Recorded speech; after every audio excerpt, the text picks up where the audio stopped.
గురువాయూరంబల నడైల్ అంటే గురువాయూర్ గుడి ఎంట్రన్స్ దగ్గర అని అర్థం.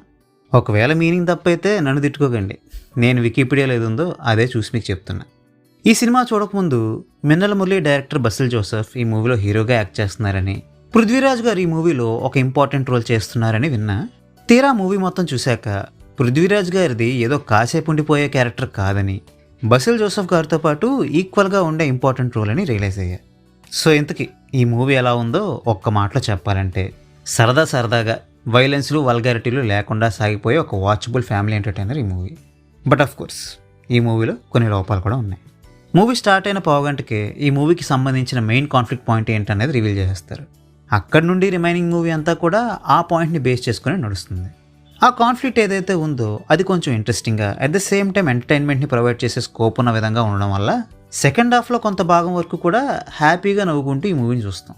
బట్ ఒక పాయింట్ ఆఫ్ టైం తర్వాత ఇంతకంటే ఈ పాయింట్ నుండి పెనడానికి పెద్దగా విషయం ఏం లేదని మనకు అర్థమైపోవడంతో ఇంకెంత తొందరగా వీలైతే అంత తొందరగా ఈ మూవీని అవగొట్టేస్తే మంచిదిరా బాబు అనుకుంటూ రిమైనింగ్ మూవీని చూస్తాం.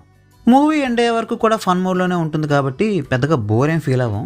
బట్ ఉన్నట్టుండి ఈ మూవీ క్లైమాక్స్లో కొన్ని ఫ్యాంటసీ ఎలిమెంట్స్ యాడ్ చేయడం మాత్రం నాకెందుకు అంత కన్విన్సింగ్గా అనిపించలేదు. స్టార్టింగ్ నుండి ఎలాంటి మాయలు మంత్రాలు లేని మూవీలో క్లైమాక్స్కి వచ్చేసరికి విష్ణుమాయని చూపిద్దాం అనుకోవడం మీకు నచ్చుతుందో లేదో నేను చెప్పలేను, కానీ నాకైతే అవుట్ ఆఫ్ నోవేర్ బలవంతంగా తీసుకొచ్చి అతికిచ్చినట్టు అనిపించింది ఆ ఫ్యాంటసీ ఎలిమెంట్. ఇక పర్ఫార్మెన్సెస్ విషయానికి వస్తే అందరూ బాగానే పర్ఫామ్ చేశారు. ముఖ్యంగా పృథ్వీరాజ్ అండ్ బసిల్ జోసెఫ్ల రొమాన్స్ అండ్ వాళ్ళ పర్ఫార్మెన్స్ మంచి ఫన్ని జనరేట్ చేసే విధంగా ఉన్నాయి. ఇక టెక్నికల్ ఆస్పెక్ట్స్ విషయానికి వస్తే నీరజ్ రవి చేసిన సినిమాటోగ్రఫీ బాగుంది. అంకిత్ మీనన్ కంపోజ్ చేసిన సాంగ్స్ అంత గొప్పగా ఏం లేవు. బ్యాక్గ్రౌండ్ స్కోర్ బాగానే ఉంది.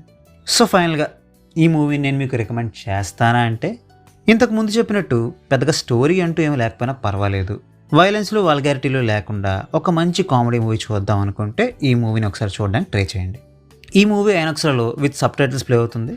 సో థియేటర్స్లో చూస్తారా లేదా ఓటీటీలోకి వచ్చాక చూస్తారా అనేది మీ ఇష్టం. So well, that's a wrap on this video. ఈ వీడియో మీకు నచ్చితే వీడియోని లైక్ చేయండి, షేర్ చేయండి, మీ ఒపీనియన్స్ కామెంట్స్ ద్వారా మాతో షేర్ చేసుకోండి.